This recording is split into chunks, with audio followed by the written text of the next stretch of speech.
Good morning, everybody, and welcome to Two Wheel Quest. Discover the world with me.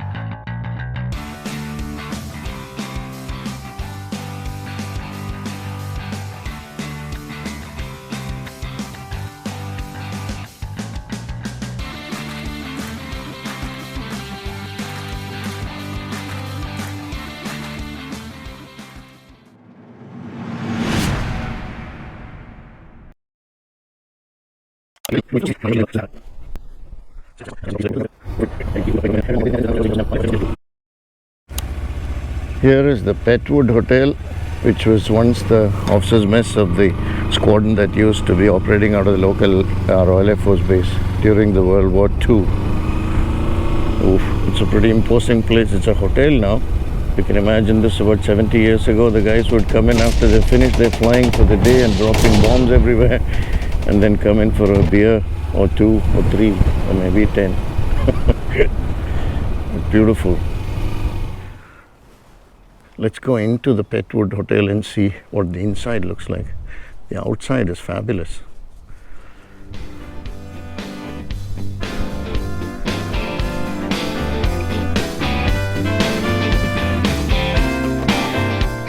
I have this lovely young lady showing me around. So you can see so much of the old military paraphernalia all around, including decorations, flags, and so this is where the old officers' mess was. Wow. This is now a dining hall. Wow, that's fantastic. The Dam Busters, RAF Woodhall Spa. Now the Petwood Hotel Officers' Mess, 1943 to 45. Wow. So you have the whole squadron here. That's a Lancaster, isn't it? The aircraft in the background. Here are the medals. For me, this is also a little personal because I've been into very many Indian Air Force officers' mess while during my time in the Indian Air Force. So you can imagine what things would be like. How many years ago was that? 80 years back. Officers sitting around here having a drink in the evening after they've finished their business of war. Here's some of the flying paraphernalia. Lest we forget, here are the people who died in it. Some of the radio equipment that's come off the airplanes. Here's the Daily Telegraph. RAF blows up 3 key dams in Germany. The Dam Busters, that's what they used to call them. And they used to drop the 1,000 kilo bombs, which was made in Sheffield, where I'd gone the other day. Here's a dining hall.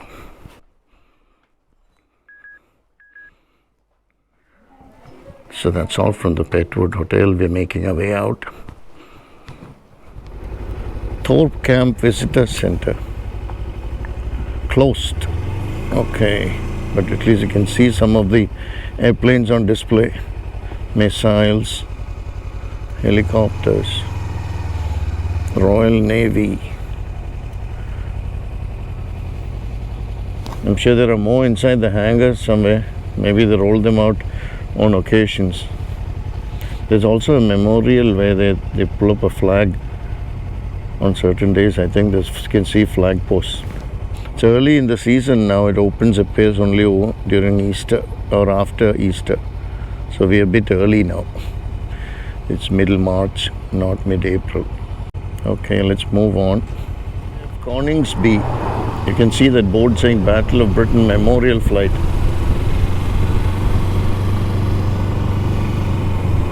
So we're passing through Coningsby village.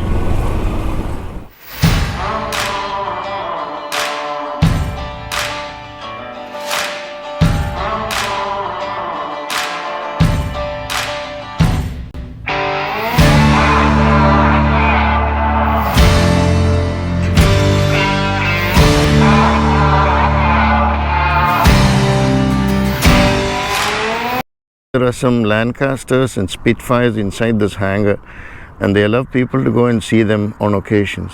Most of this is a working airfield where they have jet fighters going off to Europe and other places on duty. So that's all from BBMF, that is Battle of Britain Memorial Flight.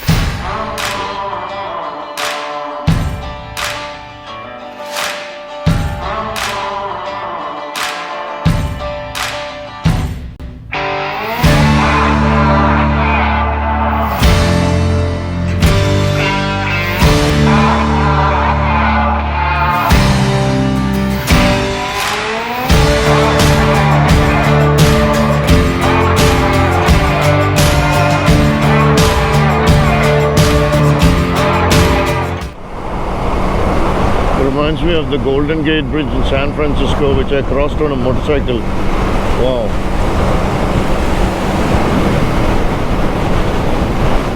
It's very windy today, terribly windy. In fact, I hope I can make it over the bridge without getting blown over.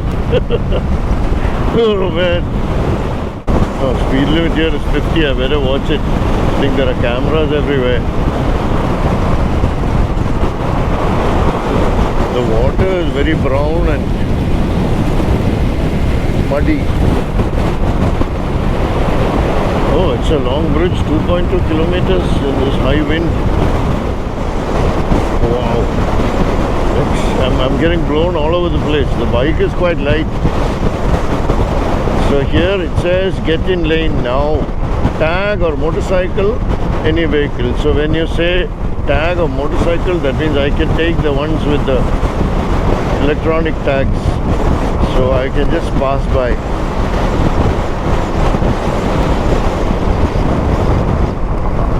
So this is the free lane, which I can just go through. The others have to stop here if they don't have a tag and then pay the toll and go on. Thank you, Humber Bridge Administration, for making it free for us. We are in East Riding of Yorkshire. So we came from North Yorkshire, crossed over into East Riding of Yorkshire. At least after getting off the bridge, you don't feel the wind. That's a relief. Now onward to the Yorkshire Moors National Park. Here we go.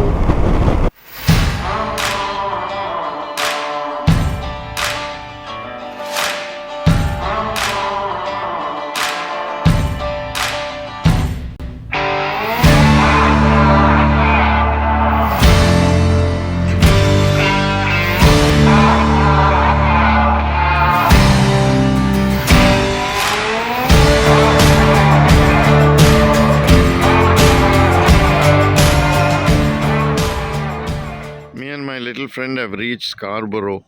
It's a seaside town in North Yorkshire on the North Sea. It's a good day for that.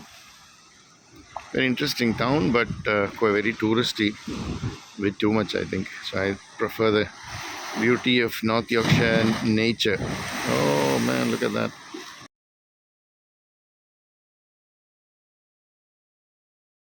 So I stopped at the train station. It's a beautiful train station here of the North York Moors Railway, and we stopped here but I found, look at what I found. I found all the big brother and the younger sister and everything of my motorcycle. This is a Versys 1000, isn't it? No, it's 650. This one. This is a 650. Wow, it looks really big. And here, this is the Ninja 250. That's a little sweet little thing. It's my bike here, the 300, which is a Versys 300, is derived from the Ninja 300's engine. So it's a similar, it's a twin. It's but it's tuned very differently. So, but see you guys and thank you very much. Ride safe. Yeah. I'm at a small town called Grossmont, and with this I bumped into a very interesting train station. We saw this here. We'll stop and take a look. So take a look at this. So there is a plaque here that tells the story of the trains that ran on this line and when they opened. So let's go take a look at that. But this could be, I think it's unchanged for 150 years or so, because these buildings are exact same thing that you would probably see when you came here in 1836 when this was first opened. Here it says to Grossmont from Whitby, which is close by. They ran the first train on 8th of June 1835 and the first railway excursion in the world on August 7th and 8th, 1839. So this was first opened over its whole length on May 26, 1836. All trains being horse-drawn. Steam traction came in June 1847. My goodness. But the best part is that nothing has changed. And right now the trains are not running. It's off-season. maybe it's very seasonal. I don't know. I didn't ask anybody. There's nobody here to ask because everything is closed down. It's more like a tourist attraction than the train service. And I doubt that you'd see anything like this anywhere else. A 170-year-old train station that is still working and still preserved the way it was.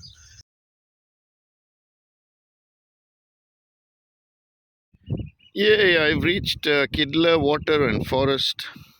A beautiful place. It's a lake with plenty of place for people to hike. The summer, this must be really, really crowded. Oh, this is fantastic. It's just about 10 miles away from the England-Scotland border. I'm now headed that way, and I'm around 2.5 hours from Edinburgh. It's a really stunning place in summer. I can't imagine that it'll be a beautiful place to camp and stay around for a day or two. So I'll start off. It's around 3 in the afternoon. It's getting very cold already. Welcome to Jedburgh. So here is Jedburgh. So before it became Burg, a place with special privileges granted by the king, the town was called Jedworth. Okay, so there's a place here which is very popular, obviously, the Jedburgh Abbey. That's what you see in front of you. It is a 12th century abbey. And there's another place also called the Mary Queen of Scots Visitor Centre, which is a house that Mary Queen of Scots visited in 1566.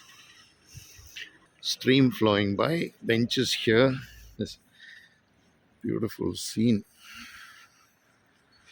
So I'm on my way to Edinburgh, another 1 hour or less. It's already 4:30 in the evening, so I'm tired. So I won't be visiting the jail and the cell block. I don't even know whether it'll be open at this time of the evening. So next time, perhaps, for sure.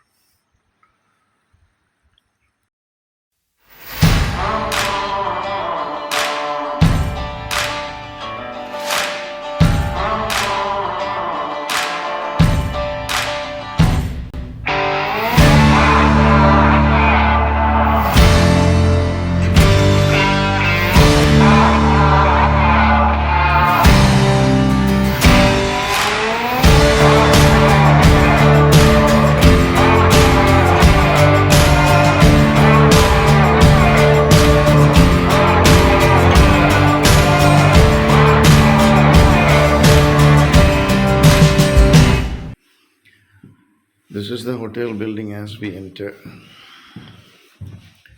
This is our room. Let me show you the room before we mess it up. So what we got. Tomorrow I'll take another video to show you what it looks like after we're through with it. Before, after. It's got two beds, so it's not the honeymoon suite, and they're reasonably separated also. So that's okay. That's fine. I think we will be fine with it. There's a bathroom which seems quite nice and clean, and there's a little courtyard here. There's nothing to sit on, or there's no benches or chairs, but that's fine. In this cold, nobody's going to be sitting out there. That's it then.